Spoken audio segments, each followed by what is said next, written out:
right, you guys, we're going to start an investigation. It's called the Outbreak. It's an investigation in a mysterious disease that's happened in a park in Georgia.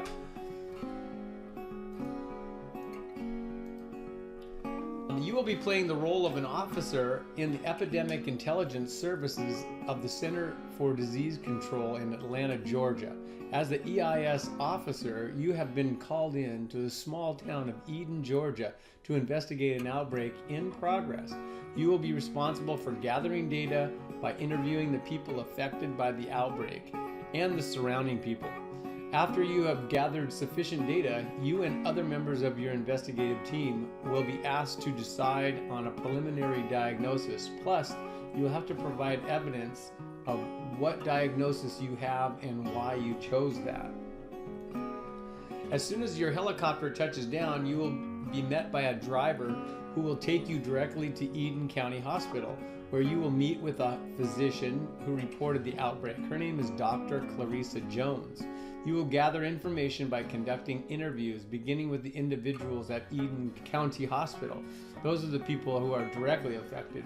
But you'll also interview and see interviews from their parents, friends, and family. Also, there's another section on interviews from people at the park itself that are still at the park where the outbreak started.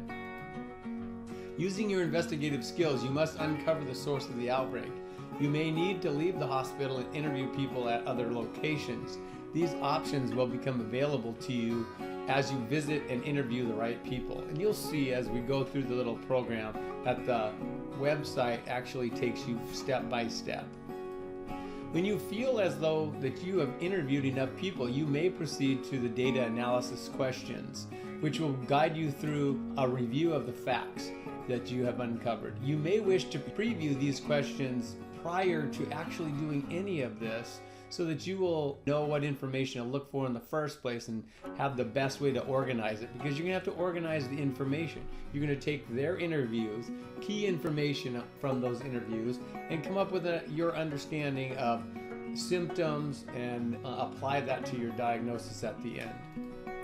Whenever you feel ready, you may try to decide on a diagnosis, but don't skip to this step too quickly, because you'll make a mistake. There are lots of different factors involved in this, and you have to kind of know all of them, including interviewing the people at the park, interviewing the people who are sick, all of their friends, the doctors, and the people at the hospital. Finally, you will be given an opportunity to evaluate different possible strategies for controlling the outbreak at the end. Now, I'm going to give you a bunch of supporting documents, but for the most part, all you really need is the connection to the website. It provides links to the website, and I will give you a separate section of this video that shows you kind of a map of the website and how to navigate through that. Now it's time to start the investigation, and remember to follow the steps of the investigation and use the supporting documents to come up with your diagnosis. First thing you're going to do is review the patient charts. You're going to look at the patients themselves, see what their symptoms are and what their history was and kind of their background, and possibly create a timeline of who contracted it and where they contracted it. Then you're going to compare similarities between the patients and then compare that with symptoms of known diseases to come up with your conclusion. The next thing you're going to do is you're going to interview all the subjects. Now, you're going to read interviews provided for you on this website. They are on there. There's a link there that's provided for you. It's actually called Interviews. Interview all subjects. And then you're going to preview the data analysis questions, and they're provided on the website. However, I would probably do this first. But at the bottom of the website, bottom of that page, it asks you to answer some questions. Don't answer those questions until you're all the way done with everything. But you want to preview the data analysis questions first, so you know what you're looking for when you're looking at the interviews of both the patients and the people at the park, and the doctor for that matter. And then finally, you're going to compile all this information kind of in your notes, and maybe even you could do this on paper, or you could do it on a slideshow presentation. You could even videotape it using your Chromebooks, but you'll decide the diagnosis and prepare facts from your interviews and review of the patient's charts to support your claim of which infection is most likely the cause of the outbreak. Again, you can videotape it, you put it on a slideshow, or you can just write a grid or some kind of table that explains how you came up with this diagnosis. This is where you're going to start. You're going to start with a link that is provided below, and I'm going to click on that and show you exactly where it goes. Once you click on it, you'll go to this website.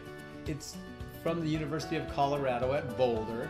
It's a biological science initiative that is funded by the federal government. And then you can see from here, here are your step-by-step procedures. You're going to review patient charts, and that's just the information that's provided to the doctors at the hospital that they wrote notes on. You're going to interview all of the subjects. Now, you go to this, you'll see that there's Dr. Clarissa, the Deputy Parker, and then several people who are either friends of or they are patients themselves. And then you're going to review the data analysis questions. Now this is where I would probably do this first so that you understand what you're looking for. Because if you know this information, it'll help you diagnose it as you're going along as an investigator. You'll be an intelligent investigator instead of someone that's just shooting in the dark, reading information and not understanding what you are comprehending. Anytime that you're reading anything, if you know what the end is in mind, you're going to be a better reader and you're going to find more information. Here are the things that you will find on this page. The mode of transmission. That simply means how does the different diseases travel from one person to another. Then there's the incubation period. How long does it take after the initial contact with the disease before you start breaking out in symptoms and start experiencing the problems. Then there's a list of symptoms, and of course that'll break down exactly what kind of symptoms that the patients have. Okay, and then there's a section on environmental factors, and that's simply how could the environment have helped the spread of the disease. And then finally, there's the choosing a diagnosis. You'll do that at the end. Okay, so I would start at previewing the data analysis questions, and then I would go back to reviewing the patient charts, interview the subjects, and then there's one other section down here. Yes, right here. If you go to here, you can go to this little tab at the bottom where it shows Grassy Hill State Park main menu. This will give you background information on the park itself, the environment that it was in, and it'll kind of give you some environmental background on what could have caused it, what could have increased the spread of this disease. And here are several people that you can read through their interviews and what they had to say about the spread of the disease and everything else. Each one of these interviews gives you a little bit of a hint about what disease it is and possible transmission of the disease. And then once you've gone through everything, you're going to choose a diagnosis. The possibilities are on this final page, either bubonic plague, malaria, or typhoid.